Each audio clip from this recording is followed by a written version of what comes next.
Good afternoon, everyone. To both physical and virtual attendants, welcome to the Singapore Sustainability Academy, or SSA. In celebration of International Women's Day 2021 and its theme, Choose to Challenge, we're back with another panel of leading female champions. Today, we also have a lucky draw for an autographed copy of Unleash Your Voice, which features one of our panelists, Wang Su-yen, and we'll reach out to the 30 lucky winners after the session. This panel will feature Patricia Torres, Global Head of Sustainable Finance Solutions at Bloomberg, Trina Liang, Managing Director of Temple Bridge Investments and past President of Singapore Committee for UN Women, Chitra Hepburn, Head of APAC ESG Client Coverage at MSCI, and Wang Su-yen, Global Board Director, Professional Speaker, and Chairperson at the Singapore Institute of Directors, and Founder and CEO of Bronze Phoenix Private Limited. Our moderator is Esther An, Chief Sustainability Officer at City Developments Limited. Before we begin, we'd first like to set the scene with a pre-recorded message by Patricia on the Bloomberg Gender-Equality Index. The Bloomberg GEI is a global index that tracks the performance of public companies and their efforts to support gender equality with policies, representation, and transparency. Good afternoon. It's my pleasure to join you this afternoon from London, celebrating female champions in sustainability. The International Women's Day offers an opportunity to reflect on the progress made and also to continue to raise awareness about women's equality in workplace and society and the need for greater accelerated gender parity. Gender equality is not only a fundamental human right, but it's critical to the foundation of a thriving, fair, and sustainable world. According to McKinsey, women's jobs are 1.8 times more vulnerable to COVID than men's jobs. Women make up 39% of global employment, but account for 54% of overall job losses. The virus is significantly increasing the burden of unpaid care, which is unreasonable carried by women. The COVID-19 pandemic provides an opportunity for radical, positive action to readdress long-standing inequalities in multiple areas of women's lives. We cannot go back. Women play a fundamental role in driving a sustainable future. In business, female leaders will guide their companies to pursue strategies that will have a beneficial and long-lasting impact on their communities and the environment. It's not only the right thing to do for companies that champion gender equality at the workplace and society. Gender equality leaves a positive mark on the company's bottom line. And be assured that investors are watching. BlackRock, the world's largest asset manager, said that they will ask Asian companies to disclose information about gender diversity. They have warned that they could start voting against companies that are not making efforts to ensure boards, management, and workforces are reflective of the societies in which they operate. Different stakeholders, including employees, suppliers, clients, and regulators, demand more transparency into the social principles held by corporations and visibility into their efforts to support gender equality in their policies and practices. This is why Bloomberg launched the Gender-Equality Index, or the GEI, in 2016. We aim to bring transparency to gender-related practices and policies at publicly listed companies. By doing so, we increase the breadth of ESG data that is available to investors to inform their decision-making. If you don't have the right data on hand, you can't measure and manage your progress towards gender equality. Everything starts with disclosure. So why do companies answer the GI survey? Because it helps them assess their progress, identify gaps in their processes and policies, and helps them to compare their performance against their peers. Why do investors care about GEI? Because it provides them with the data they need to understand how these practices are increasing employee productivity and talent retention, and as a result, contribute to a stronger financial performance while striving positive change in local communities. Back in 2016, when the GI was first launched, 26 firms in 7 countries were included in the index. Each year, the index has grown significantly, with the 2021 edition including 380 companies headquartered across 44 countries and regions. In fact, Despite COVID-19 pandemic and the raised threshold for inclusion in the 2021 GI, a record number of companies disclosed their data, and the quality of disclosure continues to improve. This year, GI members had a 94% disclosure score on average, the highest to date.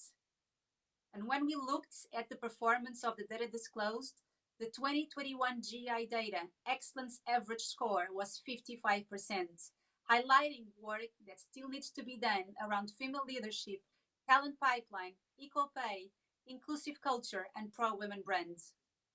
If we zoom into Asia, 59 companies from all across Asia Pacific are included in the GEI this year, and 16 are headquartered in ASEAN countries. The Singaporean GEI companies are household names: CDL, DBS, UOB, Singtel, Singapore Exchange, and Genting Singapore. I want to take this opportunity to congratulate Esther and the team at CDL for being the first company in Singapore, together with DBS, to be part of the GEI since 2018. Your leadership is crucial to drive more companies to follow your example and provide transparency on gender-related practices in the workplace. This year, the International Women's Day theme is Choose to Challenge.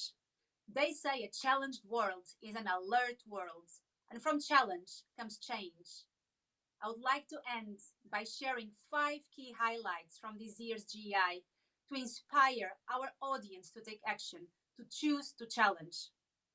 So choose to be committed to flexibility. 87% of GEI firms offer flexible working hours, and 85% provide flexible working locations. Choose to close the gap through female leadership. 29% of GEI member boards are comprised of women. More than 50% of GEI members require a gender-diverse slate of candidates for management positions. Choose to have more women in your organization. Hire more women than you lose, and have specific strategies for recruiting more women. Choose to address equal pay. 59% of GEI members conduct global gender-based compensation review. And finally, choose to invest in your communities. 64% of GEI firms sponsor programs educating women on STEM, science, technology, engineering, and maths. Thank you to CDL, the panel, and all of you for the opportunity to share our efforts on the Bloomberg GEI. I encourage you to spread the words about GEI framework so that more companies can make the commitment to disclose and their gender equality as part of their core values and business strategy. I'm looking forward to learning more from this amazing panel of changemakers. Thank you. At this point, we'd like to welcome our panelists and moderator to the front of the room. Over to you, Esther.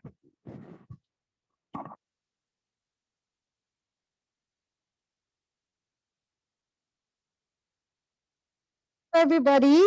Yeah, before I invite my panelists here, I'm so excited. This is not on the agenda, but I have to say something. First, I'm really happy to have the ladies back at the Women for Green in person, event. We are also excited and hugging each other with the mask on, by the way. So, and then for those who are first time here at the Sustainability Academy, allow me to just share a little bit of the background. This academy, we call it SSA, Singapore Sustainability Academy, was opened in 2017 June and on the World Environment Day. And since then, every week we have an average of about 3 events here. Until last year, February, we have to close it for obvious reasons. And we went on virtual. We have virtual SSA events and all that. But this is the very first in-person events. Yay! And also thanks for those who signed, who join us today, via Zoom. Thank you so much. And well, I think just now what Patricia said is really, really very true. Everything starts with disclosure. What get measured, get managed. So if I could just share with you this a little bit background of SSA, more than 80% of the materials that we use here to build SSAs are all from sustainable source, and the cross-laminated timber and glulam are actually certified by Nature Barcode. And you can see that the carpet here, which is from Interface, a lot of partners. We have about 6 government agencies together with us, and about 19, 15 founding members and industry partners to start with us the journey. But now we have more than almost 100 partners. As we are talking, the classroom behind us is conducting a class on for senior citizens on computer, IT literacy and all that. So of course we have our partner in energy efficiency, the Sustainable Energy Association Singapore's office is here, and it has always been conducting classes for sustainable energy professionals, not just for Singapore, but through their partnership with ADB. It also, opened the door for ASEAN, partners as well. So last but not least, everything you start, by measuring it. This is a zero energy building. On the rooftop, we have 3,200 square feet of solar panels. And if you can see that TV there, the top bar, which is the orange bar, is from January this year, how much energy we have generated through the solar panels, and then how much we have used in blue. So for the past few years since the opening, we generated about 60,000 kilowatt hour per year, and the average use is about 50,000. So whatever excess, we channel it back to the mall. Nothing go to waste. And well, for those that who will visit and come back to us again, we would love to show you the facelift. And then the wood deck outside is using more than the wood material is comprises 95% of recycled materials. And of course, our partnership Green Wall, and we have the new pilot that is a vertical farm, which is actually made with 3D printed mechanism and using solar energies to power it. And if it is successful, we will welcome you to come here and see, and then maybe introduce it to your home and your garden as well. So with this, I'm really excited to invite my panelists to join us, and Trina, Citra, and Suyen.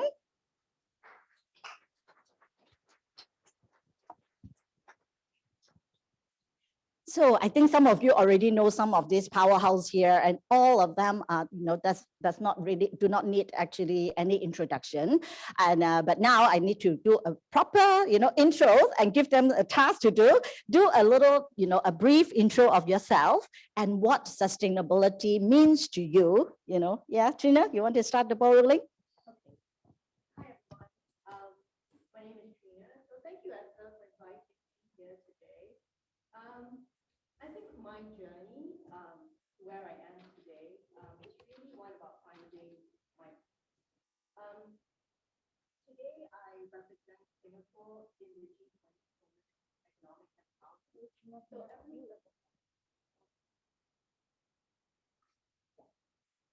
So So today I represent Singapore at the G20 for Women's Economic Empowerment.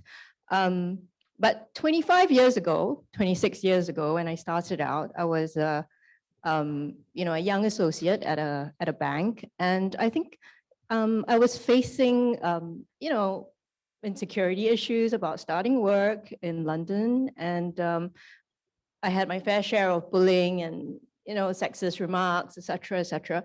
I think from that to where I am today was quite a journey of finding myself and finding my voice. I'd like to share that at some stage, but it was through some very challenging experiences early on that I felt that I needed to speak up. With that background, a group of us founded the Financial Women's Association, really to network and give ourselves some support in the early 2000s for women working in banking. I think that was very important for me because in that space, you tend to feel quite alone. I was in the dealing room, I was in investment banking, and literally, I think 90% of the people I worked with were male. Skipping quickly, after heading the Financial Women's Association, I went on to head UN Women in Singapore. And at UN Women, we instituted 2 laws. One was to have a day off for domestic workers. and the second was an anti-sex trafficking law. At about 2018, I had some health issues, and I felt very strongly that I really needed to understand the food space. I looked around to see what kind of conferences I could attend. In 2018, actually, there were not many conferences at all for consumers to attend. They were mainly exhibitions, and if you wanted to attend anything, you had to be part of the industry or an academic. So I set up a conference, and after about a year and a half, we held it at a hotel in Singapore. 300 people showed up, which showed me that people who are not involved in the space, women not involved in the space as well, were interested in what was happening in the food world, food sustainability, food security, and the future of our food, way back in 2018. We have done the conference, we have done a few talks, we have done a few networking sessions, and I would say that that fraternity that was built in 2018 has gone on to be something of a rock for me and the group during this time of COVID. So maybe I'll stop here for the moment, but it has been quite a journey. Great, thank you. Chitra? Yeah. Yeah. That's a tough act to follow. My journey started with wanting to work. I was in finance, and I remember feeling that what I was doing was interesting and definitely significant, perhaps, but it didn't feel meaningful enough. I think that was quite early for me to have come to that conclusion, because everything else I've been a late bloomer. But when I did decide then to shift a little bit, I went in and studied environmental economics, sort of to move away from pure finance, to try and find a way to marry what I knew and what instinctively came to me, so good business sense and numbers, with what I needed to know. How do you make an impact? And I kind of knew that you have to have a decent commercial argument, otherwise you're not going to get it through. Having worked in banking all that time in investment banking, I just knew that was always going to be the comeback. And so you had to say, yes, it actually does make good commercial sense. So having studied that, I actually came here to Singapore and went straight back into banking, but then I was financing energy projects, green energy projects across Asia. And they were quite small at the time. I just remember that it was like 40 megawatts and things like that. Really not big, run of the river things. But it was a start. And I felt pretty proud of myself. And then there was one financial crisis after the other, and then they kept pulling funding from that. And I started to meander back into mainstream IB, where I didn't want to stay for too long. And so I decided, we were in Shanghai at this time, so I decided to take a sabbatical, study Chinese, hoping that I could finally plug myself into what was happening in China, particularly in clean tech in China, which was going completely sort of quite, I want to say it was going through the roof, but it was going through the roof in the way of just throwing money at it without a clear plan at the time. So I did that. I studied Chinese, probably the toughest thing I've ever done in my life. I still have nightmares about writing characters. And then I was able to pivot and move into sustainability full time. So I worked for a clean tech firm, and we were the first public-private partnership in China that brought together so projects that were in China, which was a great go-to-market strategy. And this was right after 2009, where capital had dried up in the rest of the world. And so we were bringing in, so there was a capital, there was a pilot project, which was usually a tiny city that would get to pilot that clean tech. And we got all of this going, which was just fabulous. So that was my dream job. And then the Paulton Institute bought my dream job actually. So then I moved into sustainability on the corporate side. Cut a very long story short, I knew that I had to again marry everything I knew. And then that's how ESG came about. Now MSCI, where I work right now, we are sort of a data powerhouse. And what we do is create analytics and other data solutions for investors. And so what we're known for is indices. We've got loads of indexes that are sort of thematic. Some of them are very specific. They go on energy, some others about women. And I can talk about all that later. But I head up Asia Pacific for them. I have a growing young team. Quite a lot of them are women. I have the exact opposite problem. I keep trying to hire men. But then this space, it very naturally attracts women. Sustainability, women's issues, ESG, it's just sort of something that is like a magnet for a lot of the women in my team. I absolutely love what I do. So almost feel guilty being paid for it. So I'm going to stop now. I moved to Singapore 6 months ago. I do want to share that because this city has welcomed me with open arms, particularly Esther. And that's why I'm here. And it's lovely to see all your faces. Yes, wonderful, Suyen. Long Thank you, story, Esther. right? No, I'll keep it brief. So since the theme for this year's International Women's Day is Choose to Challenge, I thought maybe I'll share my first Choose to Challenge moment, which actually happened when I was in kindergarten. And that is after about a month, I came home and I told my parents that I didn't want to go to kindergarten anymore. And much to my surprise, they actually said yes. So I tell people that I actually dropped out of kindergarten, which is actually kind of true. So I think that has set off a pattern of taking a less traveled or perhaps a non-conventional route. For if any of you follow me on LinkedIn, you probably know that I traveled to some very strange places, including Antarctica and Timbuktu and places like that. Yes, Timbuktu does exist. But you know, I started out as a music major, a music and a computer science major. And along the way, you know, a bit like Chitra mentioned, I realized that, you know, if you really want to create an impact, and it's really about impact, you need to understand the business side of things as well. And that's one way to create impact. So off I went to business school and spent over 20 years as a consultant. I was working as a strategy consultant, you know, moved around the world, supporting and advising companies, large and small, both on the strategies as well as in how you translate that into the people side of things. So today, if you think about the portfolio of things that I do, there are really sort of three buckets. The first bucket is, as very kindly mentioned in the introduction, I serve as a director on a number of different boards. I also am a speaker and an entrepreneur. I think I sort of lump those two together. And I also am a professor. I actually teach at National University of Singapore. So how does this link into sustainability? When I think about the role that boards and directors have for companies, it's really about how do you build thriving and sustainable businesses. And here we talk about sustainability in a very broad sense. Right? Certainly there's the environmental aspect, but it's also about building sustainable businesses that have good practices in terms of work conditions. It's also about having the right gender balance. It's about, you know, making sure that we have, you know, the right economic framework and so forth. So from a board perspective, that's the lens through which I look at sustainability. As a speaker and as an entrepreneur, my focus is really around the SDG, around decent work, which is really about reinvention in the future of work.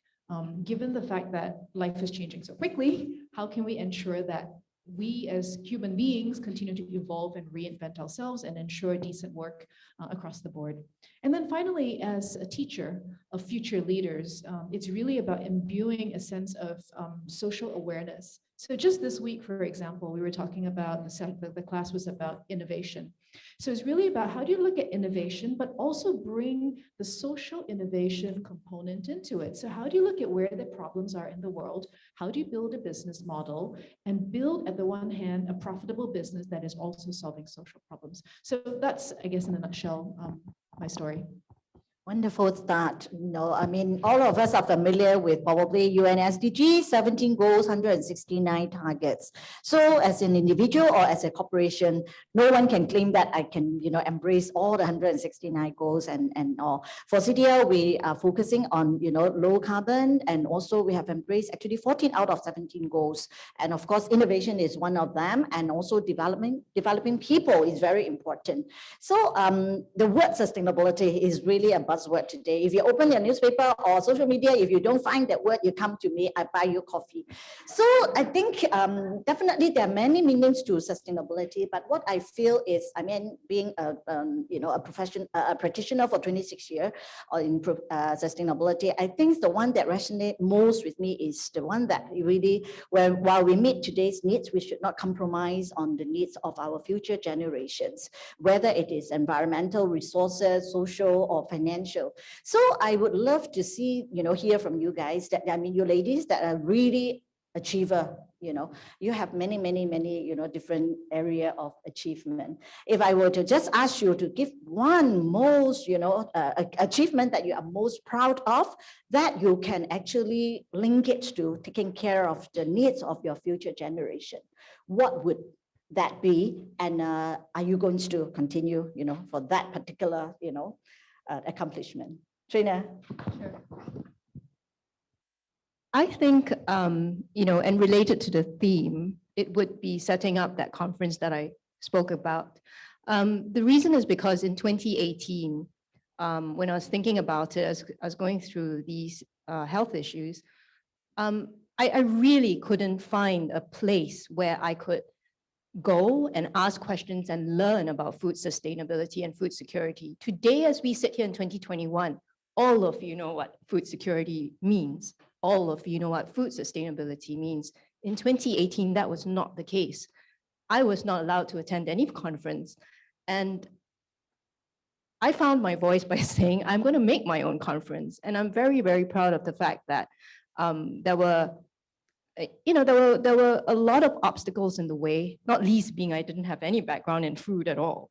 But I managed to actually host this conference, and there were so many people who came out, whether it's government, from the private sector, as though you were one of the first to support it, the academic institutions, I would say the entire sort of corporate world, all came together to really support this event. And like I said, even today, those networks still exist. And during COVID, I saw how powerful those networks were and are. Number one, when some of the people in that group were looking for investments into their ideas and their food tech businesses, we were able to rustle up a group of venture capitalists who were interested in going into that area. And we did a little like a, how do you call it, a shark kind of thing, where you sit and you look at the businesses and people put in money in those businesses. And we also had people who wanted to sell some of their vegetables and fruit and whatever, and we managed to connect them as well. So what we do with the proceeds of that conference, because it's a paid conference, we put that into a social enterprise which helps kids learn about nutrition from lower income families and neighborhood schools. So we have gone to, prior to COVID, we have taught about 300 kids from lower income backgrounds about nutrition, the importance of nutrition. During COVID, we pivoted, so we're doing it online as well now. So I would say that, on this theme, that would be the proudest thing that I have achieved. Yes, all of us have, need food to survive, right? Okay, Citra, what would be that one accomplishment? Very hard to choose, right? I know it is. And I don't want to make this professional, so I'm going to make it totally different. On a personal level, I have two teenagers. So I have a 19-year-old and a 17-year-old. And my 19-year-old chose to do his internship with a fund that invests primarily or only in female entrepreneurs. So they've created a fund and it's up and running. He's studying economics, but this is what he wanted to do. So that was his choice. My daughter, again, unbidded by me, keeps reaching out to Malala. And for her, it is sort of something very aspirational. So we managed to connect her with the person who set up the foundation for Malala, the lady who did that, who was in California at the time. And, so she has been all into women's issues as well. And they're both also into everything environmental, which I'm incredibly proud of because I didn't push it down, but they've just chosen to be that way. There's lots of things you can take credit for in life. I think with children, you've got to get a little bit lucky as well. So I probably did get lucky, but that is, to me, definitely something that I can claim I did have more influence than maybe other things. Wonderful. That is all up here. Yes. Okay, so Yan, what will be that particular achievement? You know, I think it's actually very hard for me to put my finger on a particular thing because I feel that I'm such a work in progress. But when you look at sort of, maybe taking sort of something that's very real right now, one of the things that I'm happy that we did is we've actually set up, as part of the Singapore Institute of Directors, a sustainability committee for the very first time. And Esther is a member of the committee. So thank you for supporting us in this journey. And the reason for that is I come back to the notion of impact. You know, what I do as an individual, and we all have our, the impact that we make in our immediate circle, whether it's being a role model and so forth. But if we as the Institute of Directors can impact companies broadly so that they each then take a small step down this path, that actually will have a magnifying impact. So I'm very hopeful that we can help together move the needle on this. Yeah, certainly. Well, the theme of this year's IWD is choose to challenge, right?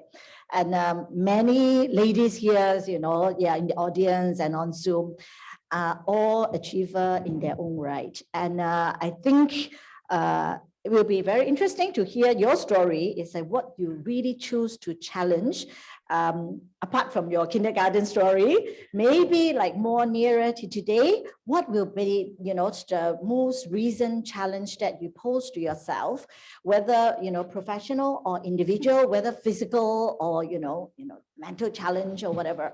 I know Su Yan's story, very interesting. I put it to the last. And Trina, you want to start first, or Chitra?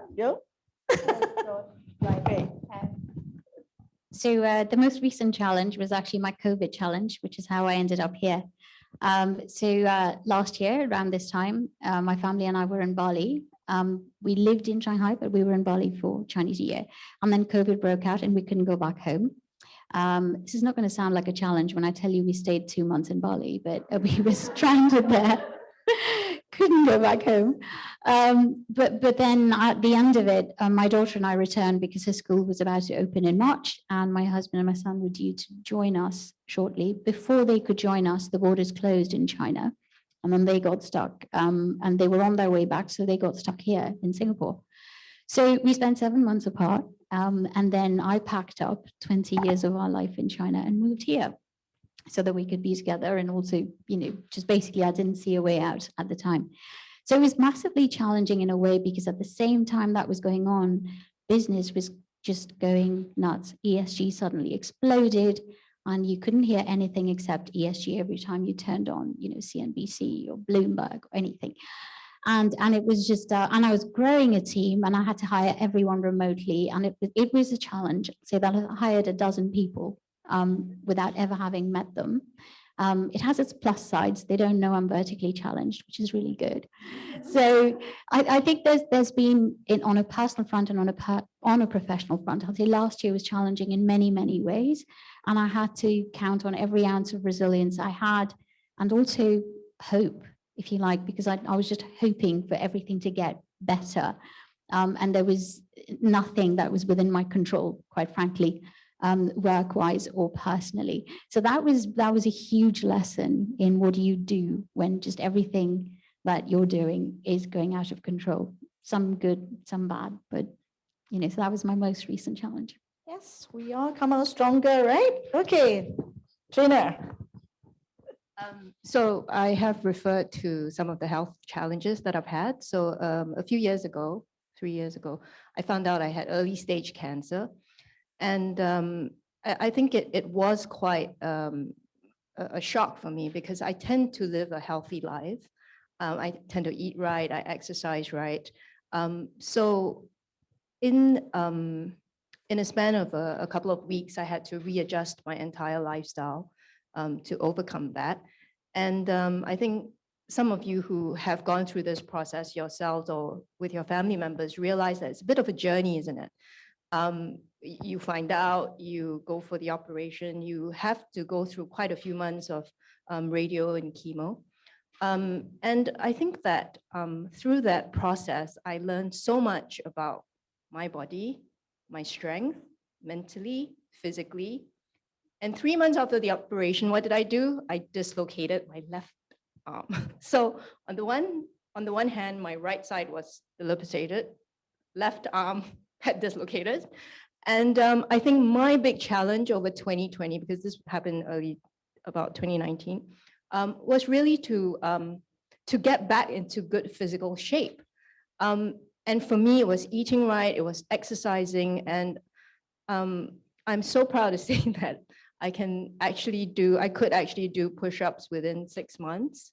Not many lah, okay, about 10 thereabouts. But now I feel like my whole body is much stronger and my mind is also much stronger. And for me, that has been such an important achievement from a self-awareness perspective. Wonderful. You always look pretty and radiant. Okay. Yeah. Okay. So Yan, tell us the biggest challenge that you have. Well, it's a recent challenge as well, and I know exactly what you're referring to, so I will tell that story. So towards the end of 2018, beginning of 2019, my husband comes back one day and he says, how about let's go to Everest Base Camp? It's for charity. And this is, by the way, never been on the bucket list. Okay, I don't actually particularly like mountains. I'm terrified I'm going to fall off the edge of the cliff. But it's for charity. It's for a cause that I feel strongly about. It's for mental health and resilience. So I figure, and it was for 2020 because it was going to be YOLO 2020. So I said, okay, I have a year to prepare. If it's a year to prepare, can't be that hard, right? So he said, okay, sure, we'll do it. And one of the philosophies that I've always had is, somebody gives you a great opportunity and you've never done it before, you can't do it. You just say yes, and then you figure it out, right? So I said, okay, we'll figure this out. And so that started a process of us starting to train to hike to Everest Base Camp. And what transpired was that, every weekend we would go out and we would start climbing stairs. And the very first weekend we did this, we went to a 14-story block. We climbed up 14 stories twice, which means 28 stories. We went back and we were completely useless. And I was in pain for the rest of the week. Fast forward a few months, we said, okay, now we've got this stair climbing thing going. We've got, 250 floors, 250 floors, carrying 10% of body weight. So, okay, we got this, we got the stair part going. So now we got to start working on cardio and running. And so I remember very vividly, it was June of 2019, and I started my first run. Now we've all run in school and stuff like that, but that was a long time ago, right? So I didn't really run that much. My first run, just a trial run, was 1.5 kilometers and it took me 17 minutes. I was so slow. Okay. But I think the lesson I took away from this was it's so important to stay consistent. So basically, three times a week, without fail, rain or shine. So, I was running in the rain, I sort of worked my way up.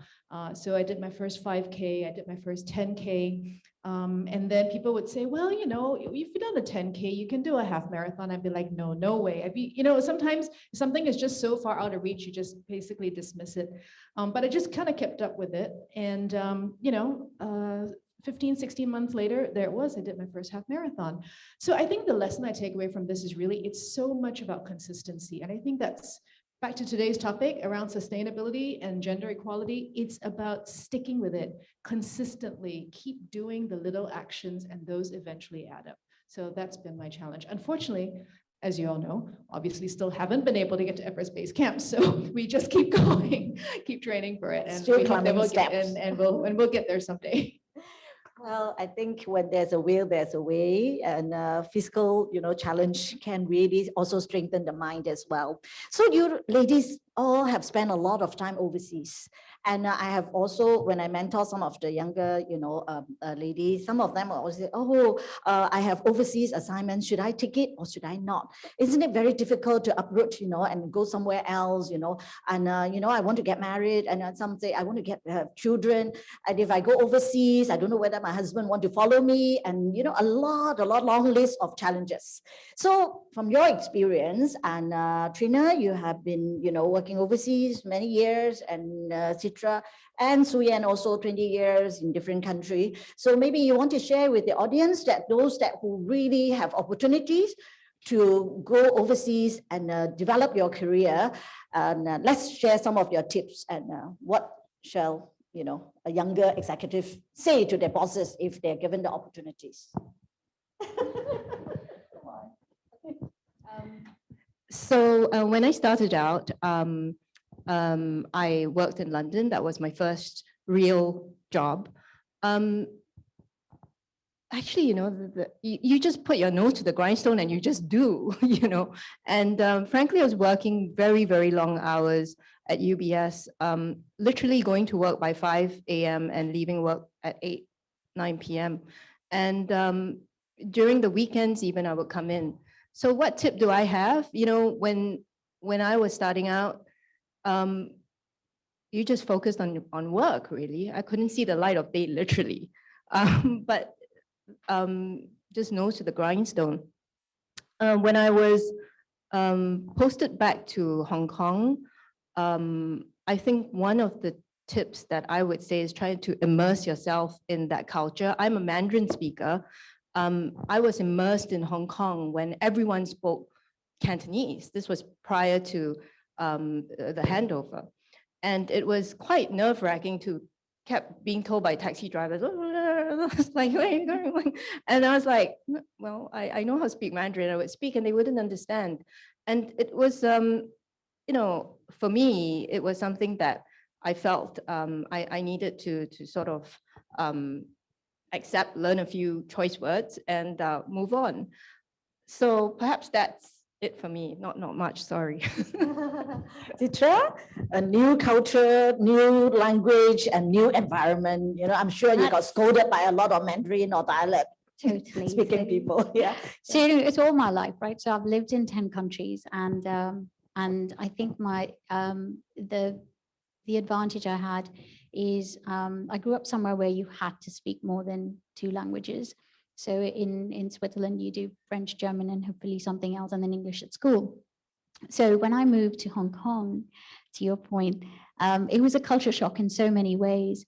And I just remember thinking everyone looked so fierce on the street, and because there were so many of them as well. And I wasn't used to being in, and I got very sharp elbows quickly. But I just remember the smells, the sounds, everything about Hong Kong was just right there in your face. And it was completely different environment to where I've been in Europe. And I loved it, absolutely loved it. It was a 24/7 city, and what are you going to do in your early 20s but just immerse yourself in there and get with it, particularly the food. And that's kind of stayed. And in my early career, they would send you to sort of I lived and worked in the Philippines and in Indonesia, so you didn't always get Singapore and Hong Kong because they'd go, well, you don't have kids, so we'll send you anywhere. And actually, I had some amazing experiences in those countries, apart from the fact that, when you're a young expat, you don't imagine that you're going to live like that. I used to play tennis with a pro and 2 ball boys. It felt like Wimbledon. I mean, you never get that anywhere else. So anyway, there were some pluses, some minuses. You had to learn to stay safe in places like that, things you can't take for granted. But China was a very different story. I arrived there not speaking a word of Mandarin, and it's quite hard back then, 20 years ago, to get around. So there weren't that many people that spoke English. And if you wanted to find somebody to speak to, you had to get the little ones because they were studying English at school to translate. But once I actually studied Chinese, it was like decoding a whole new universe. It suddenly opened up everything. It was the chat shows I was listening to were so evolved compared to what I thought they would be like. Absolutely everything was probably light years ahead of where I thought I lived. And so that was my biggest lesson. And through the language, obviously you learn so much more about the culture, and you're able to, understand what's happening in that country to a large degree. And it was going through so much transformation. So it was fascinating for me. That in itself was well worth it. So leaving China for me was quite hard because we'd been there so long. And we also left during this COVID situation. It was under duress. But coming here, as I mentioned, cities embraced me with open arms, and it's been wonderful. And it's safe, and I can sort of see people. So that's more than what I can say for family that's back in Europe. So moving has always been a good thing, I think. As long as you have an open mind and you're willing to take the best out of wherever you are, because there is, everywhere you go, amazing things to discover. There'll always be a downside as well, but if you focus on the good stuff, then, you get by. Always stay positive, right? Yeah, great. Su Yan? So I started my career in the US. I joined a strategy consulting firm that was in Boston. And then from there, I moved to Thailand. I was in Thailand for a couple of years. I was in Hong Kong. So all three of us were in Hong Kong. I'm not sure whether we were there at the same time, but we were all in Hong Kong at some point. And then I spent some time in Korea, and then I was working around the region and so forth. So I'll share a couple of things. Number one, when I was working in Korea, I had what I called sort of the trifecta curse, okay? The trifecta curse is like this. I at least looked young. I was female and I was Asian. So if any one of those dimensions had been different, the experience would have been different. So if I had been young, female, and Caucasian, people would have viewed me very differently. I have been old, female, and Asian, that would have been different as well. So you can just, depending if you vary, any one of those dimensions would have been different. But I had all three of them working against me. So one of the things that I learned from that experience, but also from my time in Thailand and some of the other places was, we go into new situations with our own assumptions and paradigms. And what I had to learn very quickly was, just because we see the world that way doesn't mean that other people see the world that way. And actually, what is most important is what do you need to do to accomplish whatever objectives that you actually have. So, for example, in terms of, how do you build credibility with a client, right? With a client that sort of is expecting somebody who's 20 years older than you and is male and it's something else, whatever. So how do you actually build those relationships? And so what I realized was that, okay, well, let's start by building those relationships one-on-one. So build those relationships one-on-one, and then eventually was able to work through that process. So yeah, that was a great learning experience in terms of how to adapt and how to understand the cultural context. I realized very quickly that I wasn't going to be able to change hundreds of years of cultural context. I had to find a way to make it work for me while recognizing that this was the reality. So I think that's sort of one of the takeaways that I have from working in different environments. And once you get that skill, it doesn't matter where in the world you go. It's that same skill that you use, whether you go to a country in Africa or a country in Europe or a country anyplace else. The second thing that I would say in terms of working around the world, and Esther, you teed this up so nicely, is there is, of course, the family dimension. So what I often tell people is, if you don't have a partner yet, number one rule, choose wisely. If you already have a partner, then let's negotiate what type of terms are acceptable to both parties. I think there's no sort of moral judgment around which path is right and which path is wrong. Different paths work for different people at different points in time. But on the assumption that you want to build a career, and that career might involve being overseas, and perhaps your spouse also wants to build a career overseas, then you need to figure out a way to set some ground rules, some expectations around what situations whose career might take a front seat, back seat, or maybe you have expectations around which types of locations you're going to go to where both partners might be able to find a job, or you might have a different arrangement where perhaps one might be working for a corporate, whereas one might be an entrepreneur. But it's really important to get these things laid out, because I think if you wait till that situation confronts you, very often what happens, and this is when you talk about gender equality, many women then sometimes, some women take a decision to then say, well, I'm going to take a back seat. And then that leads to a spiral, because if you take yourself out of the workforce for too long, it's actually very hard to get back in, right? So one of the things that I think really important is negotiating the couple relationships as a family, how you're going to navigate a global career.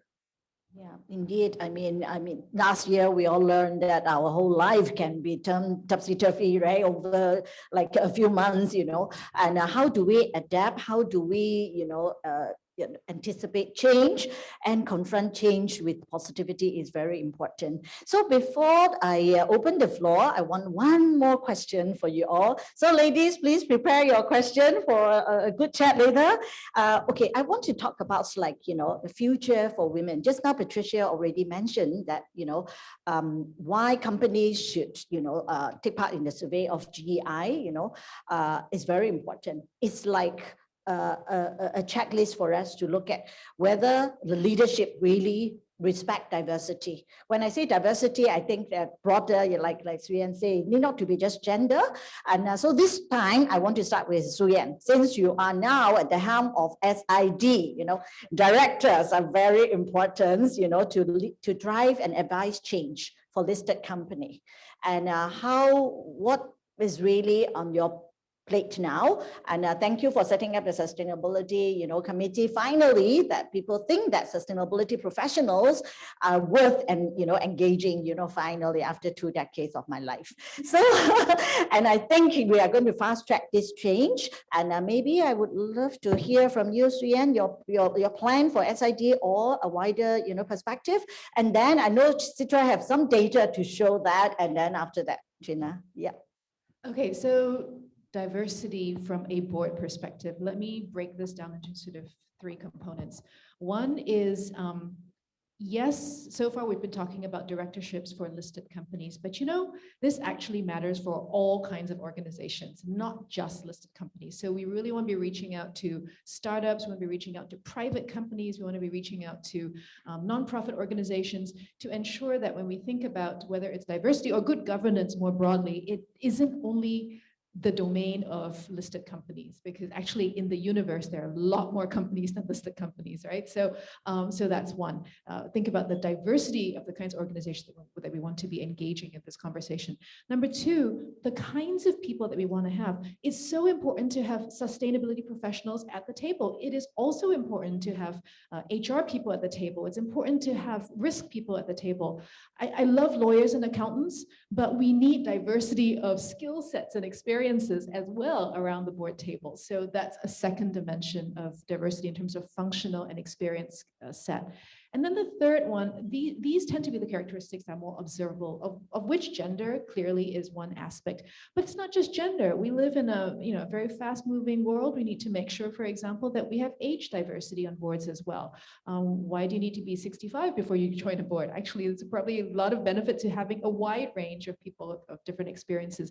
We need to have ethnicity, different ethnicities, different nationalities represented, because again, unless your business is very, very purely domestic, then you might say, okay, well, maybe I only need a very localized perspective. But if my business is going to be regional or global, probably I'm thinking a little bit more broadly in terms of the experience set. So to answer your question, Esther, I think 3 different dimensions in terms of the types of companies, the types of professionals that we want to build into and bring into the profession, and then the different kinds of how we're made up. Great. So now for the stats, because that's what we do best. So the data shows that we've got flagship index, which is called the ACWI. It's the All Companies World Index. And it's a lot of investors that have benchmarked to that index, and it's sort of trillions that follow it.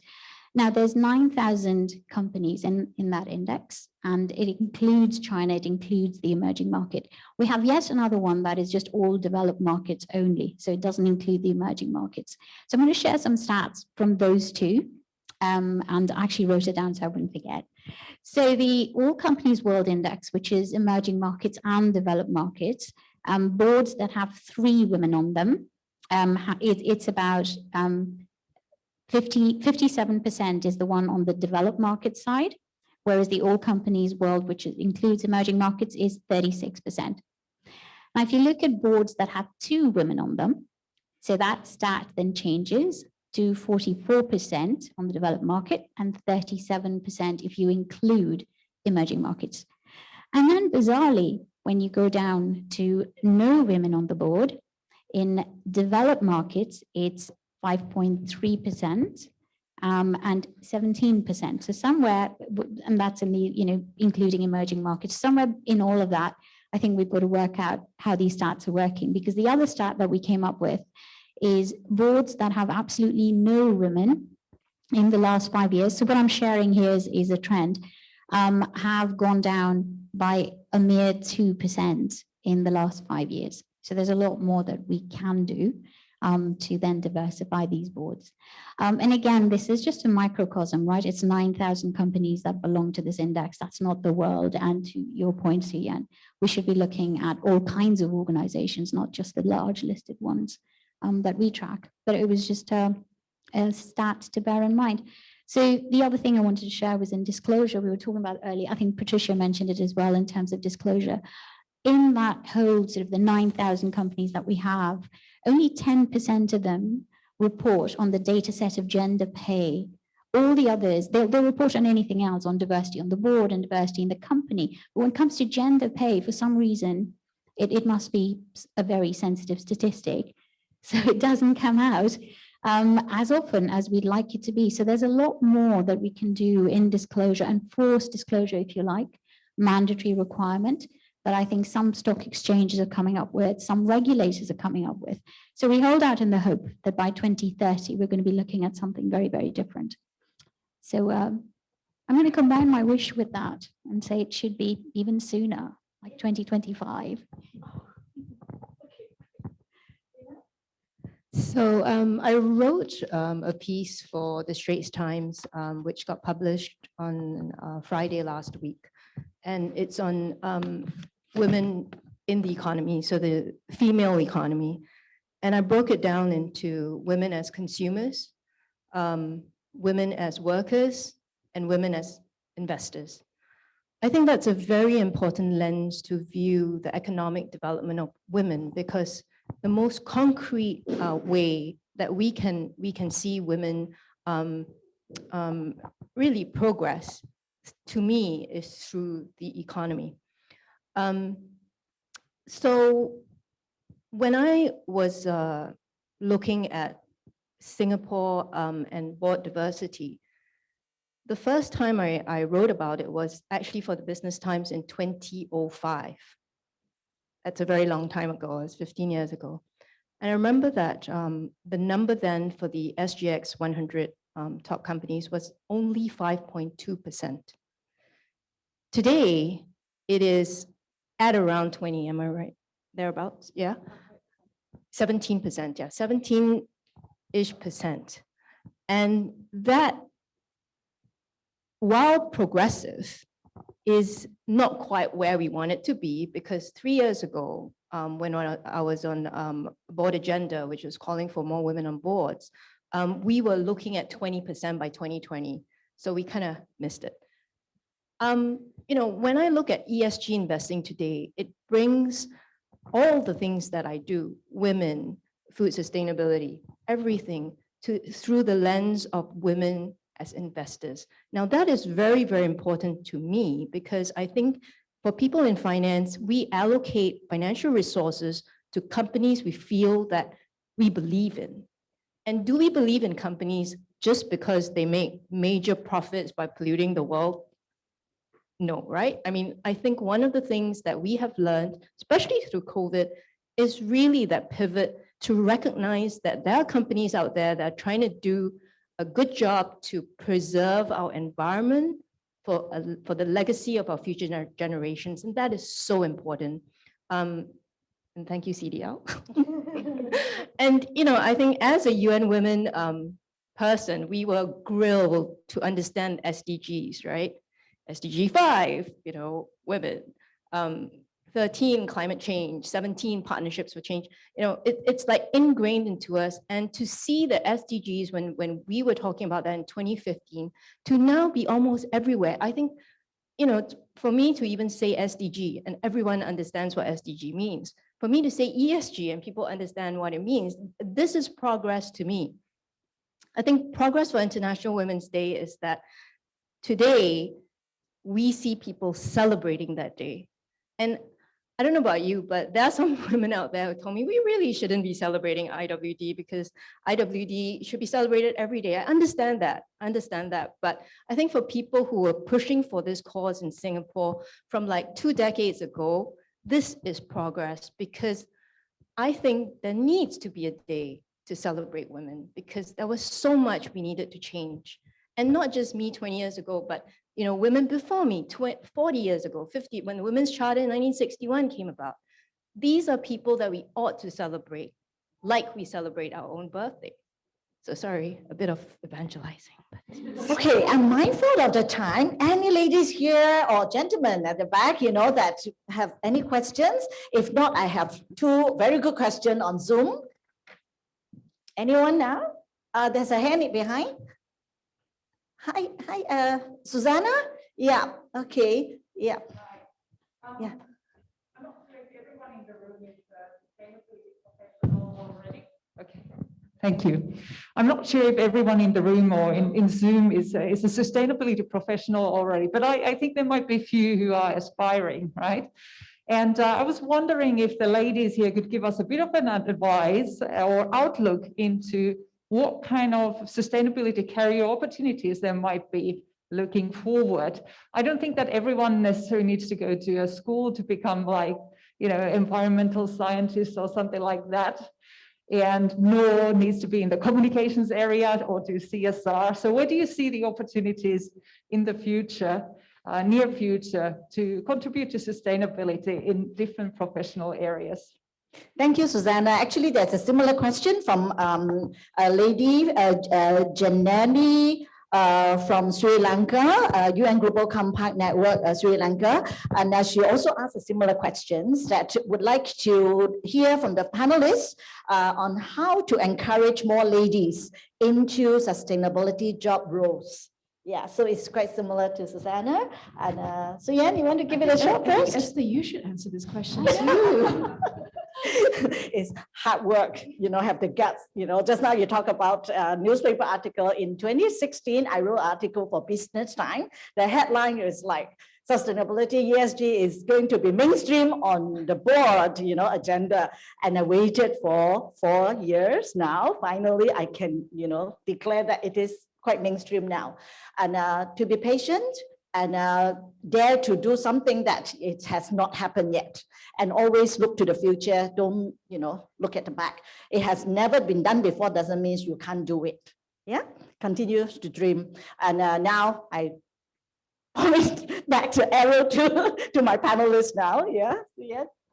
Okay, I'll take a stab at this.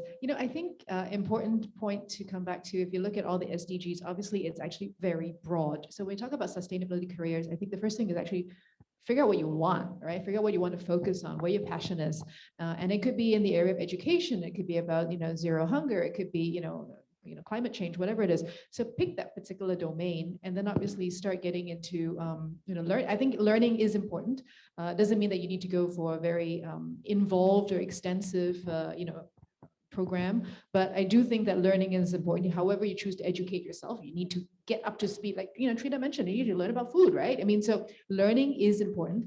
And then the other part of that would be then to get into the networks of people who are in that space so that you can actually understand where those opportunities are. So it sounds like a little bit simplistic, but, I think know what you want, learn a little bit and get to meet people who can help you. Precisely. Yeah. Citra? I'd say something very similar to Yan, but the only thing I want to add to that is that we are, and I mentioned this earlier, we seem to attract loads of women in the sustainability space and even in the ESG space. So our challenge is actually trying to, bring in a couple of men just to look diverse. Otherwise, it looks like I only hire women, so, which I have done in the past. Guilty of that. But I think there is what's lovely these days. So when I studied what I studied, it was a pioneering course. There was nothing like it, and this is going back 20 plus years. Now you've got every kind of course under the sun, and that you can do remotely and virtually, so you don't even have to go there. And there's so much diversity in what you can take on board in terms of if you want to get qualified. But if you just want to learn for the sake of learning, I would encourage that too, because people don't necessarily need a certificate, but they want to know that you care about what you want to do. So passion was a word Suyan used, and I would definitely say everything that comes under ESG comes with a lot of passion. I know a few ladies here who've gone very far with just the passion and the drive. So, and then look around you. I mean, look at this room. It's a lot of committed women who are in this space, and you'll find plenty of them that'll be very happy to support your journey. Yes, wonderful. Trina, maybe you can share your thought with the next question, which is from the gentleman, on the Zoom call, actually, Jasper Singh, which is actually the chair of our SID Sustainability Committee, my chairman, asked these questions that there is an old African saying that none of us got to where we are today by pulling ourselves up by our bootstraps. Somewhere along the way, someone bent over and gave us a leg up. Who gave you that leg up in to make such shining stars out of all of you? And well, for the panelists and also for Esther. Okay, I'll take it last. Maybe you first, Suyen. Oh, no. I think I should give Trina first. Give you a break. Okay, Trina, who gave you that kick? I'm actually, I'm grateful for the question because I was wondering how I was going to weave in mentoring into this. I think mentoring is such an important thing. You need to have sponsors within your organization. I say this because I think earlier on I did mention, especially as a young associate, I did have my fair share of, I would say, bullying and some harassment. And to cut a long story short, one of my managing directors, who I felt was my mentor, we didn't crystallize the relationship as saying, oh, you're my mentor, I am your mentee. Didn't do that. But whenever I had an issue, I would go to him and he would advise me. And I would say, and this is not a far stretch, he saved me. There were a few things that happened that I could have easily been in a situation where, my bonus would have been cut to whatever. And as a young associate, I think when you try and fight and go against a big organization and say, hey, that is not fair. I think I put in the work as much as these other guys and I ought to be paid X amount. You need someone that can strongly sponsor you. Way back when I started out, that was almost unheard of. I would say that now it's probably something that people understand better. But till this day, I know who this guy is, and I am ever grateful to him for giving me that leg up. Okay, great. Trina? And it was a guy. Atitra? Yeah. I have a very similar story. So same thing. They didn't have formal mentoring programs back then. But then also, yes, and it was a male boss and who just decided, I don't know, I might have been his project, but he decided that we should experiment and I should be allowed to do just way more than most people were allowed to do at the time and get away with murder. I did. I used to sit on board meetings and voice my opinion, my very humble 30-year-old opinion, but it was at the time quite considered, anyway, quite bold to make those moves. And I think that gave me so much confidence, just knowing that I could sit there and have a voice and say something and not be laughed at. And that was what actually gave me the leg up. To do everything else I did later, I didn't care how ridiculous that idea might have been, but I went ahead and put my energy into it. Wonderful. Suyen? No, I think there's a common thread here, which is I think all of us have been in relatively male-dominated environments, and very often when you're the first one or one of the first few there, invariably what happens is that it's a man who helps you along the way, and that has been a huge learning for me, which is that it's not one person. I know Jasper asked about who, but it's actually been a series of men who opened the door at every stage of the way. So, whether it was somebody who was sponsoring me when I was put up for promotion as to become a partner, or even when my first non-executive board director role, with a nonprofit, the chair was a man who decided to take a chance on me, even though I had no experience. My first board director role on a listed company, again, hadn't been in a listed company before. The chair was a man. My first board director role with a Temasek linked company, again, the chair was a man, right? So every single time it has been a man in that role coming into SID. Prior SID chairs who were men who tapped me on the shoulder and said, number one, you should serve, and number two, let's move you into vice chair and eventually the chair role. They were all men.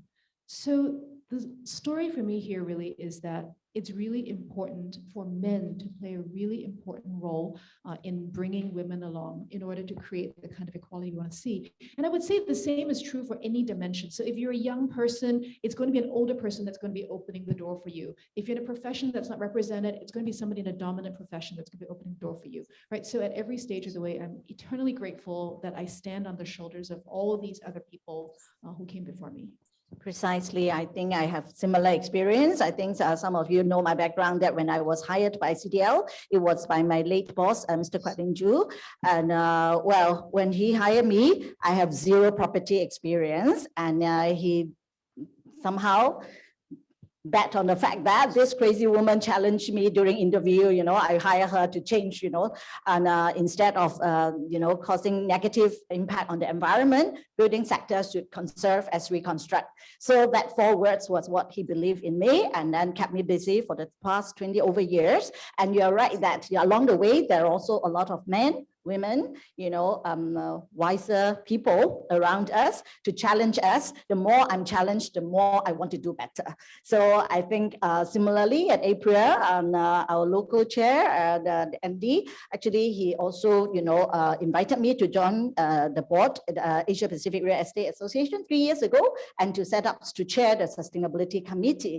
And that was a time that sustainability was not quite, the real buzzwords like today. And I'm really thankful that, we can go on for another 2 hours, but unfortunately time is, we overrun by a little bit already. And now I would just like to thank my panelists and also want to close it with a photo image and a message that some of you probably have seen this picture. I'm so sorry. Yeah, come. Yeah, look at this lady, this mom. On my shoulder is responsibility. I hold hope in my arms. This is a winning work in the China News Photography Gold Medal Award winner. The first time I saw it, I almost want to have tears in my eyes. I look at these young ladies, you look at the bag, it's bigger than her. Okay, and what I got the message is, if we have the strong sense of responsibility and your love for your family, your children, your future, women can do wonder. Okay, and of course, with collaboration and partnership, we can amplify that power to create wonder. When women come together, ideas and power amplified. And thank you so much for everyone here, and the ladies and also the gentlemen. And there are actually 2 very brave gentlemen here at the back, Ellen and Professor Carlos.